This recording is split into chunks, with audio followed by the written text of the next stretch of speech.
الا بتأدیت حقوقه. خداوند از بندگانش راضی نمی شود مگر وقت راضی می شود که ما حقهای او را ادا کنیم. آره خدا حق دارد بالای ما و شما ده، زیرا این خدا بود که 2 قطره آب صورت زیبای انسانی داد. ببین این جوانای چون ماه خوشرو، این 1000 و 2000 جوان هستن، یکی به یکی مانند نیست. این نعمت است. همون خدایی که این زیباگی را، این جوانی را، این صورت خوشرو را به ما و شما داد، بالای ما ده حق دارد. این خدایی که این 2 چشم بینا را برای هر شما داد. الان نو یک جوانه از من التماس دعا کرد، باهاشان دعا کن که من برای چشمام طبابت کردن آمدم. ببین یک چشمش در کرده است، بیچاره چی سرسانی ها دارد. هر کدام ما و شما ده خداوند 2 چشم بینا داد، از ما یگان چی طلب نکرد، از ما یگان سمپل نگرفت. آیا خدایی که این 2 چشم بینا را داد بالای ما ده حق ندارد؟ خدایی که این گوش شنوا را برای ما و شما داد با او مرکبیاتش، که اگر او وزنین شود شما دکتر دوی میکنید، اگر او را به از کار برارد تمام دنیاتان صرف کنید نمیتونید شنواش کنید، مگر او خدا بالای ما ده حق ندارد؟ خدایی که برای هر کدام ما و شما عقل سالم داد، عقل رسا داد. ببین عقل که اندک یک حجیره مغز سر اگر خلالدار شود انسان زندگیش ویران می شود، جسدش کار می براد. دیوانه ها رو در کوچه ها می بینی چه حالی دارن. مگر او خدایی که این عقل سالم برای ما داد بالای ما ده حق ندارد؟ خوب این دست و این پا و این معده و این جگر و این گرده و دل ایناش اون طرف مونیم. هر کدام این داده خداست، هر کدام این نعمت است از جانب خدا برای ما و شما. انا همون خدا بالای ما ده حق دارد. از ما وقت این پروردگار راضی می شود که ما حقهاش ادا کنیم. ان الله لا یرضى عن عباده الا بتعدیت حقه. خوب همون حقها کدام است؟ عزیزا در کتاب ها میگویند یکم حقش شکر النعمه. حق اولی که خدا بالای ما دارد باید نعمت های خدا دادگی ده ما شکر کنیم. یکی نعمت حیات و بعد شکرانین به جا بیاریم. یکی نعمت چشم، یکی نعمت گوش، یکی نعمت عقل سالم، یکی نعمت اعضاهای بدن سالم، یکی نعمت رزق و روزی. خلاصه نعمت های الهی را اگر ما یک به یک شمار کنیم شمار تمام نمی شود. خانه، همسر خوب، فرزندای خوب، کسب و کار خوب، ثروت و بایگری، هر کس به قدر استعدادش، همین این نعمت است که قرآن ده خدا میگه و آتاکم من کل ما سألتموه و این تعدوا نعمت الله لا تحصوها. هر چیزی که شما خواست خدا میگه من به شما دادم. اگر این نعمتهای من شما یک شمار کنید تمام روز از صبح تا شام حساب کنی اگر تمام شوی نداره دو. زیرا یک نفس انسان، یک نفسی که ما میکشیم برای ادامه حیاتمان 2 نعمت دارد. سعدی بزرگوار در آغاز گلستانش میگوید منت خدای را که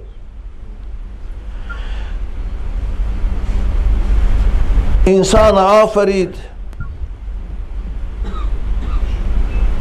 و هر نفسی که فرو می رود ممد حیات است و چون بر می آید مفرح ذات. ببینیش سعدی بزرگوار میگه یک نفسی که خدا برای ما میتید 2 نعمت دارد. یکی فرو میبریم، نفس میکشیم، ممد حیات است، سبب ادامه حیات ما میشود، سبب دراز شدن زندگانی ما میشه. زیرا اگر ما نفس کشیده نتانیم در حال چی از این دنیا پدرود میگیم و چشمون نپشه میبریم کسانی که به کسلی دم کوتاه گرفتار می شوند، نفس کشیده نمیتونند، ببینید چی حال تنگی دارند. بنابراین یک نفس فرو میبریم عمر ما درازتر می شود. شو همون نفس باز گشته بیرون میبراریم. اگر به اصطلاح امروزی شما گویم اکسیژن فرو میبریم، هوای تازه را برای ادامه حیات ما. در داخل بدن او هضم می شود، باز مبدل به گاز کربن می شود، زهر خطرناک. او را بیرون میبراریم شد سبب آرام گرفتنی چی بدن ما می شود. اگر نفس از داخل بیرون نبراد، ببین چی حیات برای من تنگ است. نفس گیر شویم، ببینید نفس اگر گرفتد محکم شود نفس من، جان من چگونه تنگ میکند. خدا پناهتیت. نفسی که برآوردیم بعد دل من سبک میشه، دوباره روح من سبک میشه. پس در هر نفس دو نعمت موجود است و در هر نعمت شکر واجب.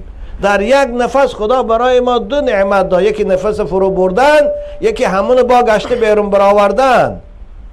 ببینید عزیزان من، انسان در یک ساعت چند قدر نفس میکشد؟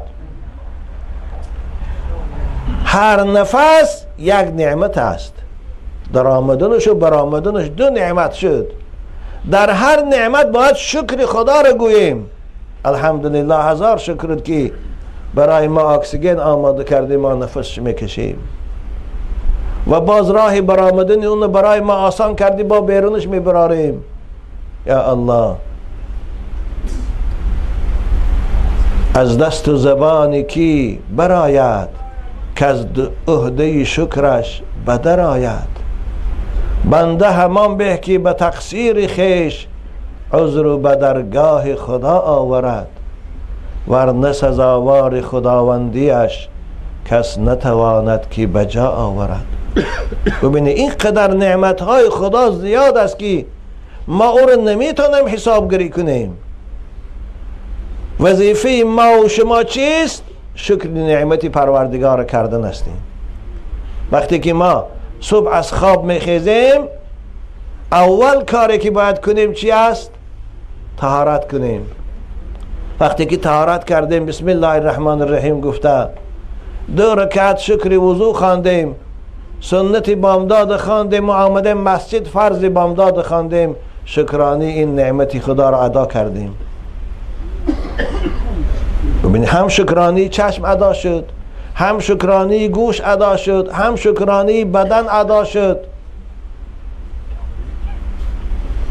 بنابراین یکم حقی که خداوند بالای ما دارد شکرانی نعمت های دادگیش هستی. غیر از این نعمت های خوردن و نوشیدن و هر کدام اینها نعمت است. بنابراین وقتی که ما غذا میخوریم، آغاز غذا ده بسم الله الرحمن الرحیم باید گوییم. وقتی که غذا رو خورده تمام میکنیم، الحمدلله رب العالمین گوییم. این از شکرانی نعمت.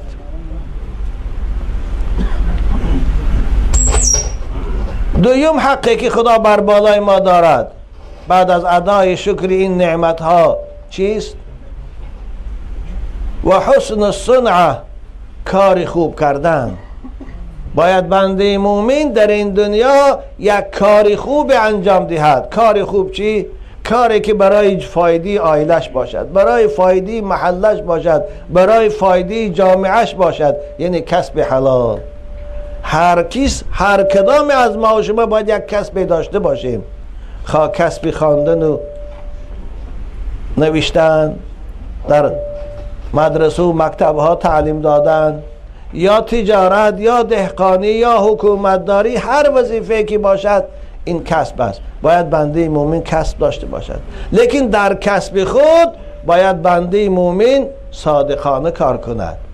کسب هم وقتی که به خاطری خدا باشد، وقتی که در او فریب و خیانت و پاره و رشوه نباشد، هر کسب عبادت هستیم. بنابر رسول اکرم صلی الله علیه و سلم به حلالترین لقمه که انسان میخورد این همان لقمه است که با دستش کار میکند. با دستش که مثل شما تجارت میکند، مثل شما در ساختمان ها کار میکند، مثل شما دهقانی میکند، در عوض او درآمد دارد. ثانی او درآمدش قطعی روزگار تأمین میکند. این بهترین کسب است. بنابر همین کسب کردن، کار کردن، این وظیفه هر مسلمان است. بچه های خوشرو، از همه تان خواهش میکنم شما بچه های زیبا هستی، کار یاد گیریتان، هنرمند شویتان، هرگز فریب کردن و دروغ گفتن یاد نگیری، هرگز دزدی کردن و راههای بده که سبب خجالت است اونها رو یاد نگیرید.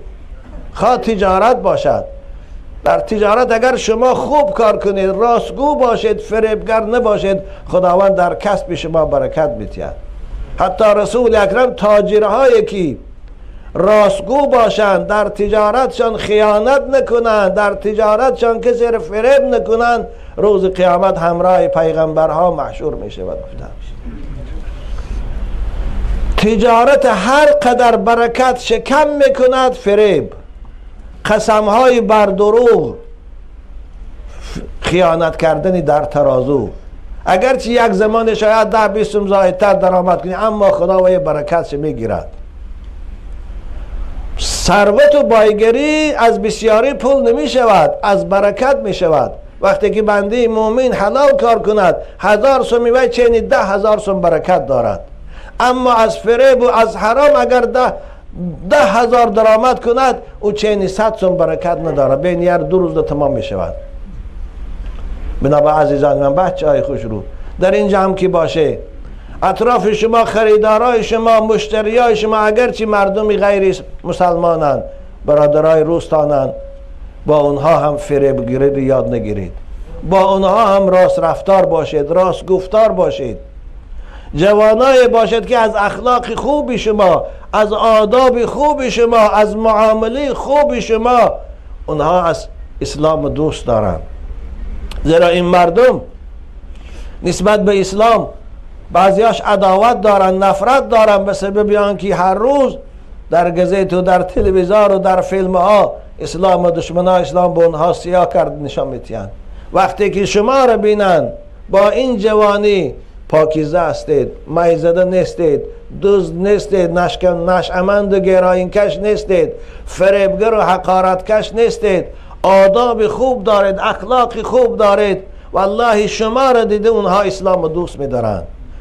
دینی که این تو پیرو دارد، این تو پاکیزه جوانهای خوش اخلاق دارد، اونها حتما این دین احترام میکنند، اونها حتما این دین آهسته آهسته دوست می‌دارند، به این دین داخل میشوند. اگر شما دنیا را چشم گشاده ببینید، دولتایی که امروز دنیا ده هستند، خواه امریکا باشد، خواه اروپا باشد، خواه اندونزی و مالزیا باشد، هیچ کدام اونها با جنگ اسلام آوردگی نیستند. هیچگاه لشکر اسلام به اونجاها قدم زدگی نیست. همین اونها به سبب همین مهاجرهای کاری، به سبب همین تاجرهای مسلمان که با اونجا رفتن و در اونجا با اخلاق عالی خود، با آداب خوب خود نمونه شدن، با مردم آنجا همکاری کردن، آهسته آهسته مردم آنجا چی شدن؟ مسلمان شدن. و این یکی 90% مردمش مسلمان های. مالزیا را که از قریب 80% مسلمان های. عزیزان من، که اونجا عرب ها رفتن، که اونجا مجاهدای اسلام رفته بودن، همش از روی اخلاقی خوب مسلمان های همون زمان بود. بنابر اگر شما هم خوش اخلاق باشید، با آداب باشید، راستگو باشید، فریبگر نباشید، در کوچه ها که دیدید از خود کلان سالا را یا که جوان ها را السلام علیکم گفتید، همونها آهسته آهسته نسبت شما در دلاش هم محبت پیدا می شود. اونها شما را دوست می‌دارند. اونها همون دینه که شما را تربیت کرده است با این آداب و اخلاق، او دین دوست می‌دارند. از مثلا خود دویم نصیحت من برای شما همین است که هر کاری که میکنید در او کارتان رفتار خوب داشته باشید. معنای حسن الصنیعه همین است. در او کارتان حلال کار باشید، خوش معامله و خوش آداب باشید. و دیگر حقی که خدا بالای ما و شما دارد و نصح الامه، نصیحت کردن، خیرخواهی کردن نسبت به برادران خود. عزیزان من، بچه های خوش رو، نصیحت این سنت پیغمبران است. نصیحت کردن، راهنمایی کردن فقط وظیفه علما و پیغمبران نیست، وظیفه هر یک فرد مسلمان است. هر مسلمان وظیفه دار است باید که داعی به سوی خدا باشد، باید نصیحتگر باشد، مثل که پیغمبر بزرگوار نصیحتگر امت بودند، مثل که پیغمبر بزرگوار داعی به سوی خدا بودند، مثل که در هر عصر و زمان علماها نصیحتگر و داعی اند. هر کدام شما باید نصیحتگر باشیم و نصح الامه، نصیحت کردنی برادرای خود. بنابر هر پدر و مادر وظیفه دار از خاندان خودش نصیحت کند، از همسرش سر کرده، به بچه و دخترش سر کرده، به نبیرهاش اونها رو نصیحت کند. چی نصیحت کند؟ اول نصیحت کند درباره آداب و اخلاق خوب، دوم نصیحت کند درباره دین و عقیده شان. بچه های عزیز، امروز جوانای ما را اخلاقش ویران شد ایستاده است.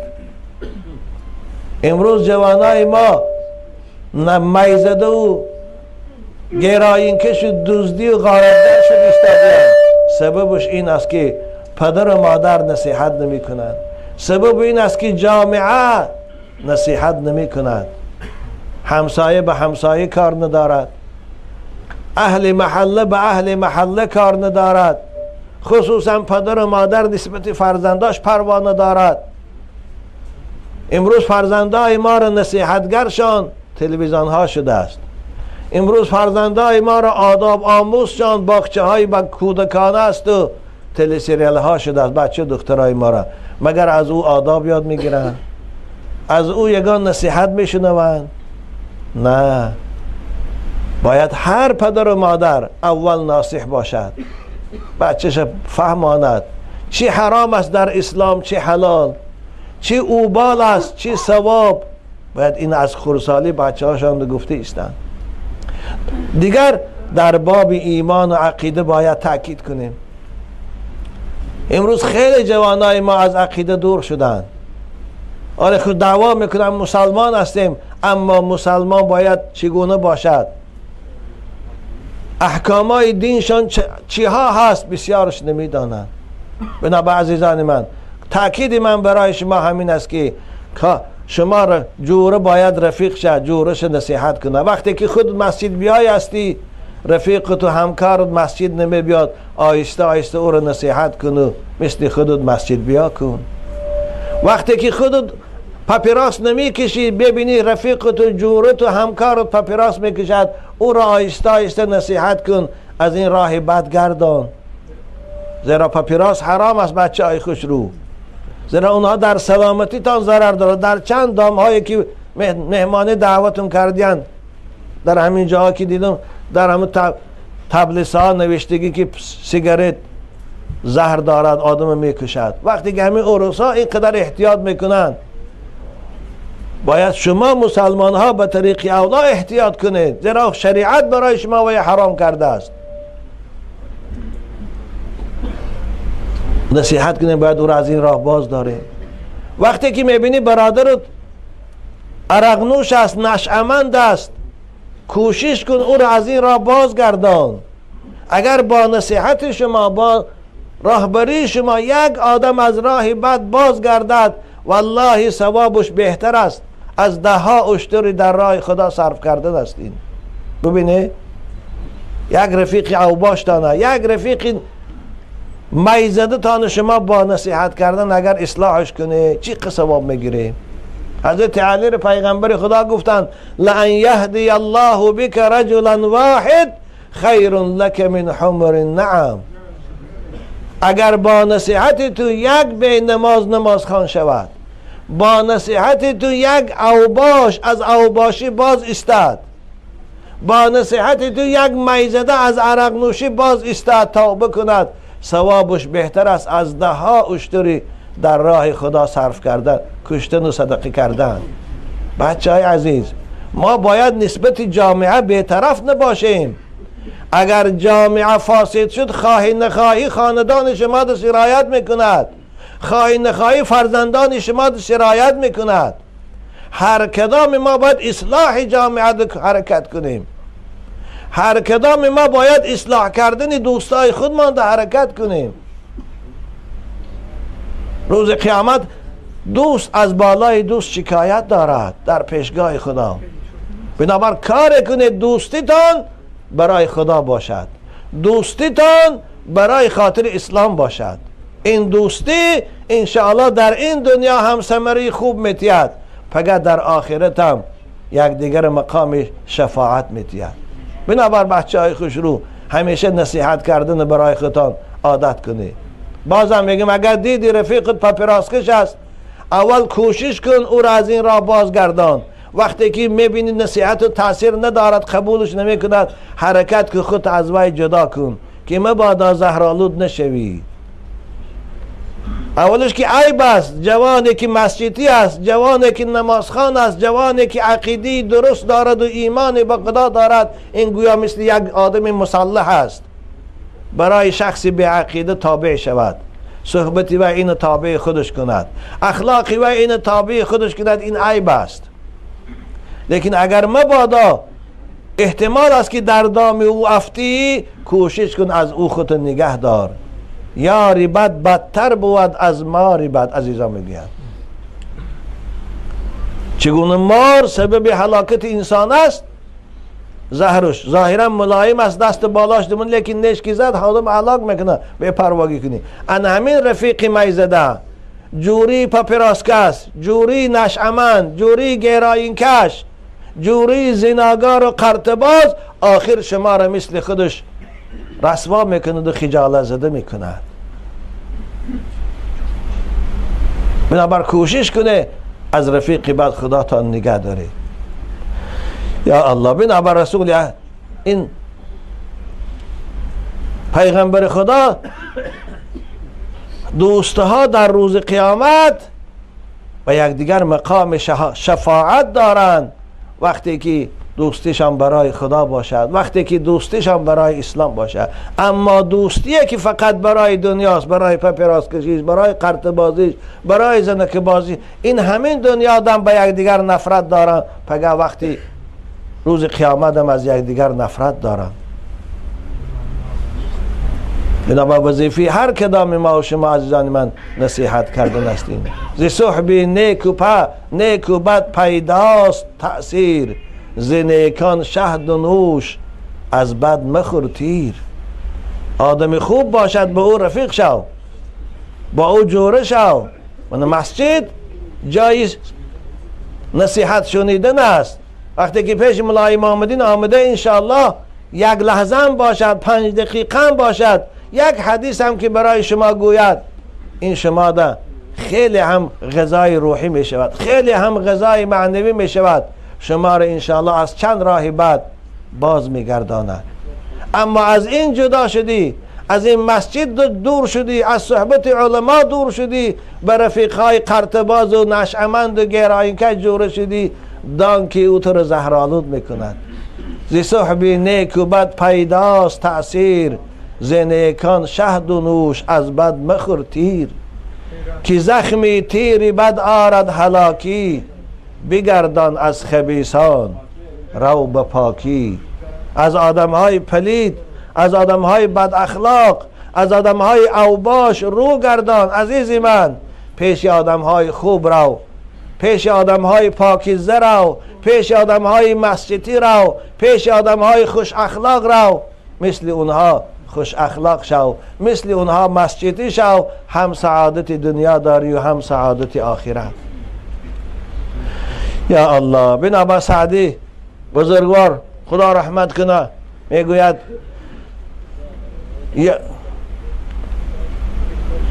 یاری بد بدتر بود از ماری بد. این یاری بد از مار زهرآلود هم بدتر بود. زنهار از قرین بد زنهار، و قنا ربنا عذاب النار. گلستانش در کجاش هم یه نظم دارد. یعنی رفیق بد مثل آتش از آدم می سوزاند، مثل کمر از آدم سیاه میکند، خجالت میکند. بنابراین از اونها خودتان نگه دارید. خدا رحمت کنه. مولانا رومی هم میگوید صحبت عاشق تو را عاشق کند، صحبت فاسق تو را فاسق کند. ببینی عاشقا جوانای پاکیزه، خوش اخلاق، با آداب، صاحب علم و معرفت، جوانایی که کسب حلال میکنن، جوانایی که وقت عبادت شد مسجد میبیاین، اینها را عاشق میگن. یعنی اینها هم کار دنیاشان میکنن، هم عبادت خداشان میکنن، هم از نعمتهای حلال خدا استفاده میبرن، هم از حراماش خداشان نگه میدارن. اینها دوستای خدا هستند. صحبت اینها انشاءالله شما را دوست خدا میکنند. اما صحبت فاسق، صحبت آدم های بد اخلاق و میزد و اوباش و زنک باز، شما را مثل خشنچی اوباش و فاسق و بد اخلاق میکنند. صحبت عاشق تو را عاشق کند، صحبت فاسق تو را فاسق کند. در جای دیگرش عطارم خدا رحمت کنه، رفیق خوبه، دوست خوبه تشبیه میکنه به دکان عطر فروش. دوستی بده تشبیه میکنه به دکان آهنگر. هر کی با عطار گردد قریب، او همه یابد زیبوی خوش نصیب. هر کی گردی کرهی انگشت گشت، جامه با دود و سیاهی زیشت گشت. بنابر بچه های عزیز، وقتی که ما یکدیگر را نصیحت کردیم، غم یکدیگر ما خوردیم، اولش جامعه ما اصلاح می شود، دویمش ما حقی پروردگاره که بالای ما در نصیحت کردن برادر و نصیحت کردن خاندان و نصیحت کردن امت بود ادا کردیم. پروردگار اون وقت از ما راضیش می شود. خدا از بندش راضی شد، مکافات او بستانسرای جنت است. خدا از بنده اگر راضی نشد، بداند که پگه انتقام سخت از این بنده میگیرد. خدایی که برای ما اینقدر نعمت داد، ما شکرانی بندگی او را ادا نکردیم، البته او انتقام از ما میگیرد. بنابر خیال نکنه که رحمت خدا وسیع است، خدا بخشنده است، همه گناه را می بخشد. گفته خدا تسلی نتید از زان من. آره خدا بخشنده است، خدا را رحمتش وسیع است، لیکن برای کسانی است که او خدا را دوست می‌دارند، او خدا را میشناسند، او خدا را امر و فرمانش به جا میبیارند، او خدا را اطاعت میکنند، نمازاش میخوانند، لیکن گاه شیطان فریبش میکنه، یکی میبینی یک راه بد درفت، بعد از رفتن پشیمان میشه و خجالت میشه و توبه میکنه. انه برای این خدا بخشنده است.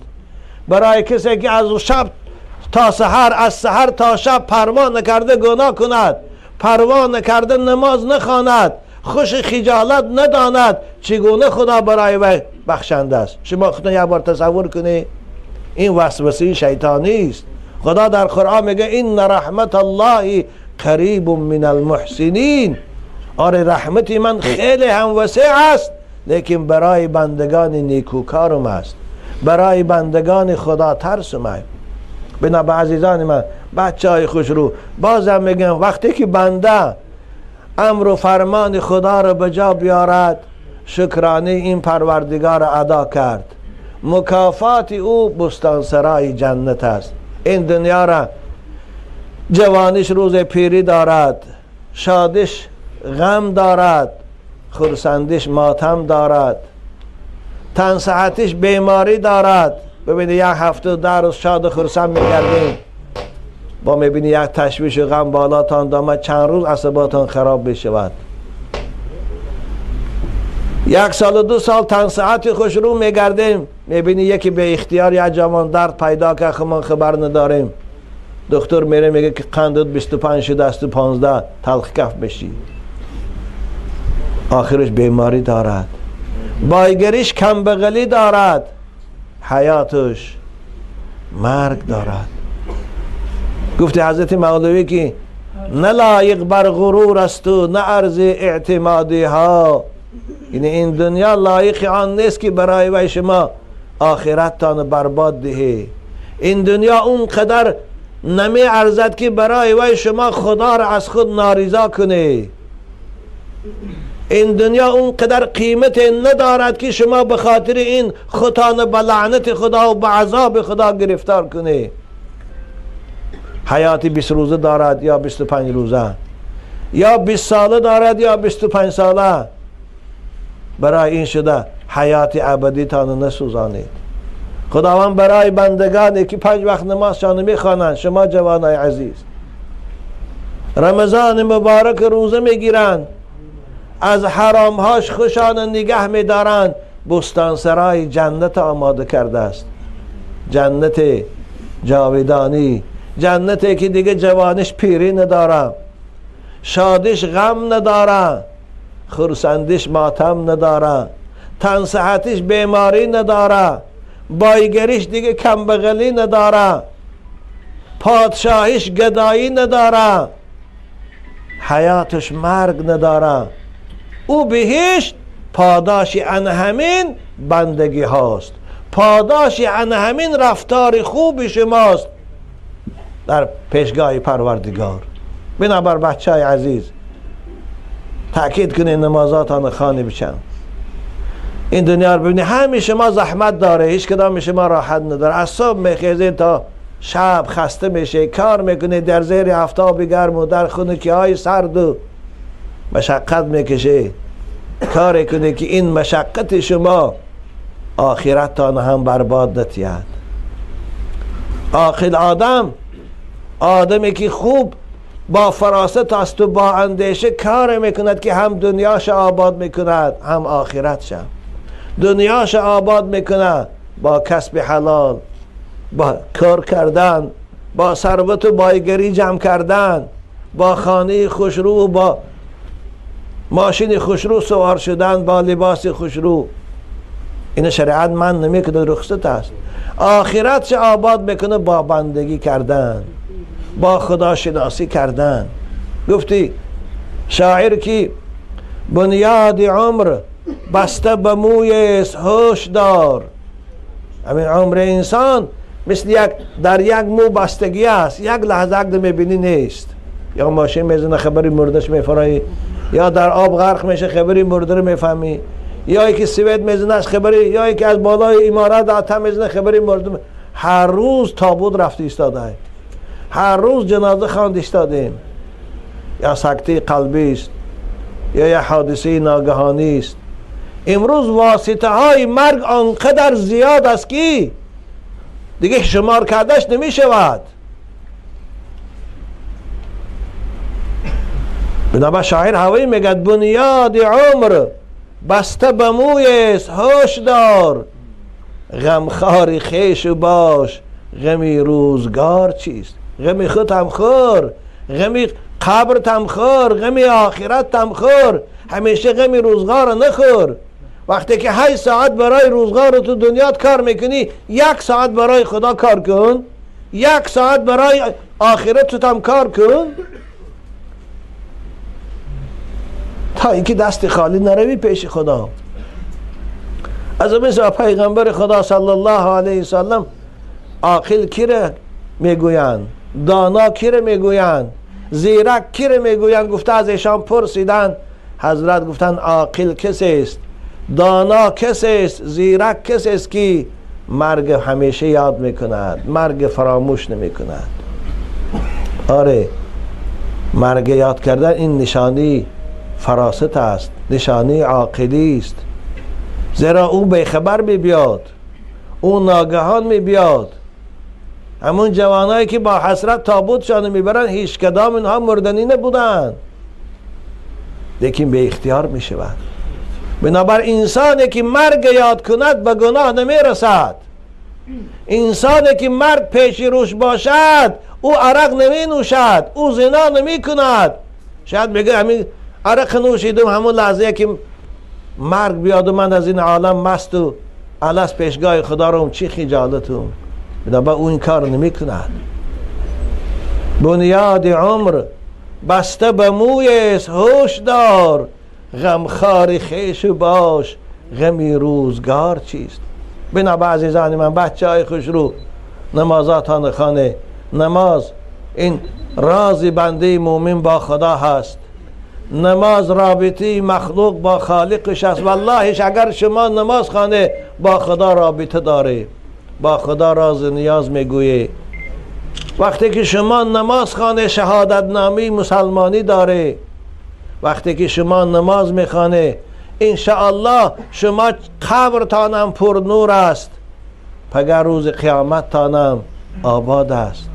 زیرا رسول اکرم صلی الله علیه و سلم نماز رکن اساسی اسلام بعد از گفتن کلمه اشهد ان لا اله الا الله و اشهد ان محمد رسول الله اعلان کردند. بنی الاسلام علی خمس شهادت ان لا اله الا الله و ان محمد رسول الله، ببینه، و اقام الصلاه، نماز خواندن است.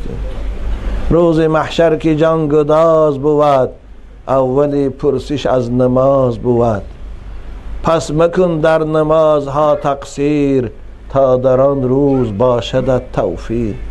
عزیز من، نسبت نماز بے پروا نشو. در چهار کتاب میگه کار دنیا را کار آخرت مقدم بر کار دنیا کن. این صاحب چهار کتاب عطار هم خیلی ما و شما را نصیحت میکنه. غمی دین خور که غم دین است، همه غمها فروتر از این است. غم دنیا مخور که بیهود است، هیچ کس در جهان نیاسود است. ببینه انشاءالله که اگر شما نمازاتان خانه، بازم میگم مکافات نماز بستان سرای جنت است. بچه های زیبا، شاید شما خودتان تسلیتی که حالا ما جوان هستیم، حالا ما بچه هستیم، حالا عمری در پیش داریم، پیر کشیدیم رنگی باهایشان باری بند نماز خوان بشیم، پیر کشیدیم بعض این کارها توبه میکنیم، پیر کشیدیم به مسجد میبیاییم. الان جوانی غنیمت است، معیشت کنیم، راحت کنیم. بعضیا با همین خیالهای فاسد خوشان فریب میدهند. شیطان اونها رو یاردم میکند، شهوت اونها رو یاردم میکند، از خدا بنابر غافل میشوند. یکی میبینی مرگ آمد و بردشان دست خالی و خجالت رفتن. این راه دور و دراز قیامت دست خالی رفتن خیلی هم شرمندگی است.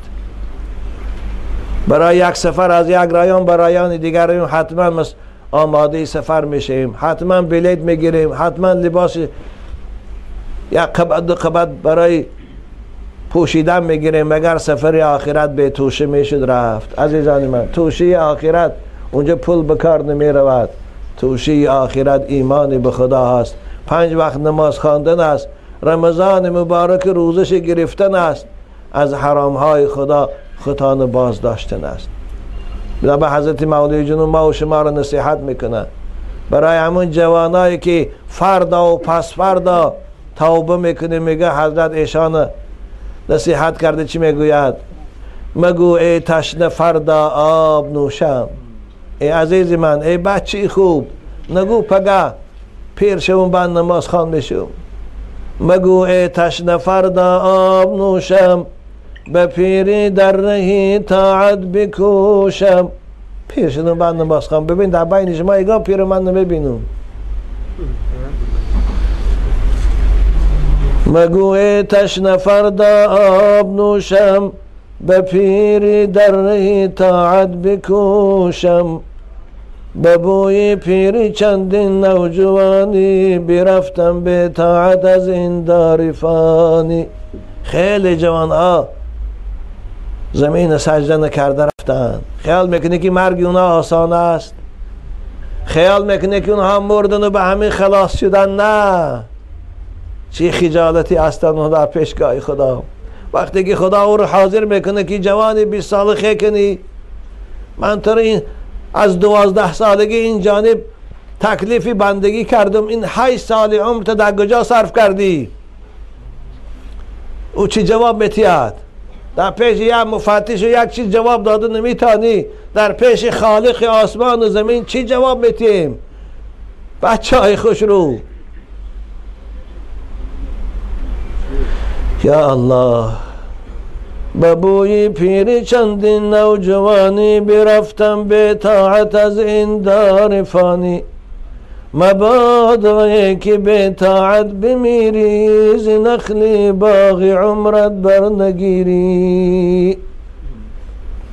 شاید همین از شهر شما هم چه جوانا حسرتی تابوت رفتن. شاید هر ماه و هر هفته یه جوان حسرتی رو روان میکنه، اما از مرگش عبرت نمیگیره. نمیگی که هم با امید آمده بود که یه پول کار میکنم و برای فرزندام ذخیره میکنم، اما تابوتش رفت و فرزنداش با آب دیده پیشواز گرفتن. خدا همتان نگه دارم. یا الله. ببوی پیری چندین نوجوانی، برفتم به طاعت از این دار فانی. مبادای که به طاعت بمیری، مبادای که به طاعت بمیری، ز نخل باغ عمرت بر نگیری. عمر انسان مثل درخت عزیزان من، درخت میوه‌دار صاحبش تربیه میکنه، بانش میکنه، آبش میتیه، اما درختی به میوه را حرش میکنه، میدهش میکنه، علاوش میکنه. عمری که در وی طاعت خدا، عمری که در وی کسب حلال، عمری که در وی آداب و اخلاق نباشه، مثل درختی به حاصل است، آخرش هیزم دوزخ است. به فرض گر رسی در پیری ای یار، به فرض گر رسی در پیری ای یار، قدی پیران ندارد طاقتی بار. خوب اگه فرض کردیم جوانای خوب پیر شده، من 60 رفته رنگی من بارین، یا 70 رفته، بعد توبه کرده بس کرده کن. مگر آدم 70 ساله دیگه مثل شما جوانا بارین به حضور طهارت کرده دویده مسجد رفته میتونه؟ موسفید 70 ساله مثل شما طهارت کرده نماز پریده راستا خستش به حضور خوانده میتونه؟ نه دیگه نمیتونه. قامت پیر باری تکلیف بندگی رو برداشت نمیتواند. بنابراین به بوی پیری نشه. اولش که به پیری رسیدن گمان های، زیرا همون خدایی که ما و شما را به اختیار به این دنیا آورد باز ناپرسیده میبرد. از تو نمیپرسد، از من نمیپرسد. به پیری رسیدن گمان است. اما اگر رفت و فرض کردیم به پیری رسیده، من 70 و 80 رفته، اما دانه که قامت پیر باری وزنین تکلیف بندگی رو برداشت نمیتونه. طاعت پیری مثل کاسه شکستی قداغ کرده است. اون یک کاسه رو شما شکنه قداغش کنه با تنکه بازار بره، هیچ کس نمیخردش. باور کنه به پول هم تایی نمیگیرن شا. که انسان هایی که در 70 و 80 بعد توبه میکنن نمازخوان میشن، والله مثل نوی است. خدا میدونه قبول میکنه یا نه. اما طاعت جبانی مثل کاسه نو است، بازار با هر که میخردش.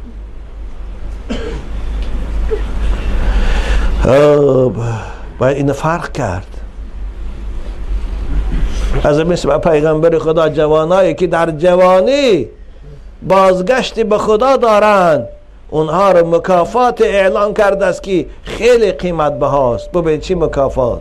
حضرت سبعة یظلهم الله فی ظله یوم لا ظل الا ظله. 7 گروه از بندگان خدا روز قیامت در زیر سایه عرشند. روز قیامت روز سخت است، روزی که پدر از پسر میگریزد، مادر از دختر میگریزد، شوهر از همسرش میگریزد، همسر از شوهرش نفرت دارد. ان همان روز این 7 گروه در زیر سایه عرشند. یکی از اونها را پیغمبر خدا گفتند شاب نشأ فی عبادت الله. این 6 گروه دیگه انشاءالله فردا صحبت میکنم. یکی از اونها جوانه که در جوانی هم مکتب میرده هم مسجد، در جوانی هم دانشگاه تحصیل میکند برای کسب کمالات، هم مسجد میره با خدا مناجات میکنه، راز میگوید، ادای عبادت میکنه. در جوانی هم وظیفه های مسئول حکومتی ده کار میکنه و هم عبادت خدا میکند، مثل شما هم تجارت میکند و هم وقتی نماز شد مسجد میره نماز جماعت میخواند، مثل شما در ساختمان ها کار میکنه، وقتی نماز شد لباس کاش میکشه، 1 ساعت هم باشه طهارت میکنه نمازش میخوانه. این جوانی که در جوانی خدا را همیشه پیش رو میداند، جوانی که در جوانی همیشه مرگ یادش نمیارد، جوانی که در جوانی از عذاب خدا میترسد، جوانی که در جوانی از رحمت خدا امیدوار است، در جوانی آب دیده دارد. این جوان رسول اکرم بشارت دادند که روز قیامت همه در حساب و کتاب است.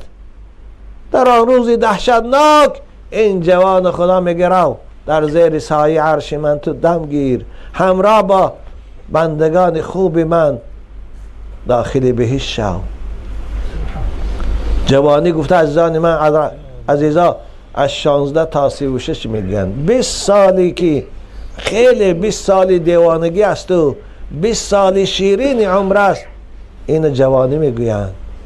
در این ایام اگر شما خودتان کنترل کنه خوشا به حالتان، در این ایام خودتان شما به دست گیره برای شیطان و شهوت نروی، مبارک به شما باد. بنابر رسول اکرم گفتند من دوست خدا هم، جوان پاکیزه هم دوست خدا های. شاید شما سوال ته که با ایشان ما نادانسته تا امروز اکثر کارها رو کردیم، سرتاپا گناهگاریم، آلوده ایم، گناهی نبود که نکرده باشیم. این جامعه که شما در روز زندگانی دارید، هر ساعت ممکن است شما یک گناهی کبیره مرتکب شوید اگر خواهید. اگر خدا به فضل شما را هدایت نکند، هر ساعت هر نیم ساعت ممکن است یک گناهی کبیره مرتکب شوید. شاید شدید. در این بین شما هستن فریب خورده ها، فریب شیطان، فریب شهوت، فریب نفس، فریب دنیا را، فریب طول عمر. حالا من جوانم چی کار کنیم؟ عزیزان من توبه کنی. در توبه الان کشاده است. خداوند توبه را از بندگانی که پشیمان شدن از گناهاشان خصوصا در ایام جوانی زود قبول میکند. توبه جوانی والله محبوب تر است در پیشگاه خدا از توبه وقت پیری. توبه کنی. عرق نوشیده باشیم، زنا هم کرده باشیم، نشه و گرایی هم استفاده بردوزی هم کرده باشیم، آدم کشی هم کرده باشیم، الان فرصت داره توبه کنه. خداوند توبتان قبول میکنه، زیرا او خودش امر کرده ما و شما را اعوذ بالله من الشیطان الرجیم و توبوا الی الله جمیعا ایها المؤمنون. بازگشتی به سوی من کنه، از گناههای کردگیتان از روی نادانی پشیمان شده توبه کنه، بیایه به سوی خدای مهربان خود، من توبه شما را قبول میکنم. با یک توبه رود 100 ساله عصیان، بشوید جرم او را بحر غفران. یک توبه صادقانه، البته بازم میگن توبه باید جوان مردانه باشد، توبه باید صادقانه باشد، نه این توبه زبانی و با پگاه کشید بازم قفاش رفتن گیری. نه، این توبه شویندی همین گناه هاست. رسول اکرم ده التائب من الذنب کمن لا ذنب له. توبه کنندی از گناه، پشیمان شوندی از گناه مثل کسی است که گویا هرگز گناه نکرده باشد. وقتی که بنده مومن از صدق توبه کند، از تحت دل توبه کند، خداوند مفتشاش میگفته دلای جنایی او که گناهاش نوشته است روز به روز، چسله به چسله، ساعت به ساعت کورشان کنی. بنابر روز قیامت که میخیزی دل رو میکشد هیچ گناه نیست. یا الله چه سعادت است، چه خوشبختی است وقتی که بنده بازگشتی به خدا کند. خداوند بخشنده گناه است. عزیزان من توبه کنه، گناهتان خدا میگذرد. بعد از توبه کردن طهارت کنه، 2 رکعت نماز خانه. این نماز استغفار میگویند. در این نماز بعد از نماز دستکاتان برداره، دعا کنه خدایا من گناهگار هستم، من از روی نادانی شب یا امروز همین کار کردم، خدایا پشیمانم، من طاقت عذاب تو ندارم، گناه من گذر. والله خدا گناهتان میگذره. خداوند توبه پذیر است. به یک توبه رود 100 ساله عصیان، بشوید جرم او را بحر غفران. در دیگر جا شاعر مناجات میکند از زبان پروردگار: کوه کوه از گناه داری، مشو ناامید از او، ناامید نشو، و توبوا الی الله جمیعا. خداوند در آیه دیگه میگه ان الله یغفر الذنوب جمیعا، همه گناه رو خدا میگذره وقتی که بنده از صدق پشیمان شه و توبه کنه. لیکن توبه رو فردا و پس فردا نگویی که فقط توبه میکنم، نگویی که ماه رمضان آینده بیاد بعد توبه میکنم. توبه را فردا گذاری، عمر فردا را کی دید. یا الله، یه حکایه به یادم آمد. حکایه میکنن در مصر یک جوان میگه در یک مسجد مؤذن بود، همیشه اذان میگفت، خیلی هم صوت خوب داشت، آواز خوب داشت. یک روز میگه بالای مناره اذان گویی برآمده ایستاده بود که در صحن حولی همسایه یک عیال خیلی زیبای مسیحی نصرانی بود، یکی با همون لباس مسیحیان، دستاش لچو، سرش لچو، پیش برش لچو، چشمش افتید. شیطان بدبخت این جوانه فریفته کرد، محبت همون زن در دلش پیدا شد. از آن هم نگفت، فر آمد رفت، درش تق تق کرد، آمد گفت چی میگی؟ گفت من شما را دوست داشتم و میخوام با تو ازدواج کنم. گفت تو مسلمانی، تو مؤذنی مسجدی، ما مسیحی هستیم، پدر و مادر ما نصرانی هستیم، هیچگاه پدری من تو رو قبول نمی کند، اگرچه جوان زیبا هم که باشی. من از دین خود شوهر میکنم، از غیر دین خود کسی رو نمیگیرم. این شیطان که کور کرده بود چشماش، جمال او، گفتی امروزه فیگوری او رو مفتون کرده بود، گفت که خوب خواهی من دین شما رو قبول میکنم، انده راضی شو و من ازدواج کرده نه. خوبش گفت که پدرم بیاد، پیش پدرم دین ما رو قبول کن، من راضی بشم. گفت یا الله. پدرش هم ساعت پس دختر به پدرش گفت که همین بچه من بسیار دوست داشته است، میخواه به من ازدواج کنه. پدرش گفت که آخه این مسلمان است، من مسلمان دختر نمیتیم. گفت که نه، دین ما را قبول دارد. خلاصه این جوان بی نصیبه هم دین مسیحیت قبول کرد، پدرش رازگی داد برای ازدواج اینها. حالا توی ناشده، فردا پس فردا توی میکنیم. گفته بود چی کاره شد، بالای بام خانهش برآمد، برای توی تیاری داشت، از بالای بام پاش چرتید آمد، دته زد، زدم برابر جانش برآمد، مرد برفت. ببینی هم از ایمان جدا شد، هم به مقصودش نرسید. انسان من این حالت ها دارد. بنابراین فردا و پس فردا گفتن این خطا هست عزیزان من. بچه های زیبا، توبه از گناه فرض است. همون لحظه ای که گناه کردی زود پشیمان شو. در رسول اکرم الندم توبتون، بنده پشیمان شد همین خودش توبه حساب است براش. خداوند همین شما را توفیق بندگی عنایت فرمایید و در این جوانی از معصیت و گناه ها خدا شما را نگه دارد و البته فضل خداست. خداوند خودش توفیق دید اگر میتاند ما به گناه نرویم، لیکن توفیق هم از جانب خداست و هدایت هم از جانب خداست. باز همت ما و شما را هم خداوند در این راه استوار گرداند. جوانای خوب و با طاعت و پاکیزه به وای و کمال رسانه همتانه. پروردگار همتانه در این مسافرت ها سلامت دارو، در کسب و کاراتان در برکت عطا کنو. به خاطر شنیدن صحبت این 1 ساعت که همراه ما بوده، پروردگار اجر جزیل براتان نصیب گرداند و این صحبت ما را و این شنیدن شما را هم ثواب سامعی برای هر کدامتان خداوند نصیب گرداند. پروردگارا محبتی بین ما و شما را خالص برای خودش گرداند تا اینکه از اون مکافاتی که در حدیث قدسی خداوند وعده کرده است حقت محبتی للذین یتحابون من اجلی، من دوست بدارم بندگانمی که در این دنیا به خاطر من یکدیگرشان دوست بدارند. از این مکافات ما و شما هم با نصیب گردیم. و آخر دعوانا ان الحمد لله رب العالمین.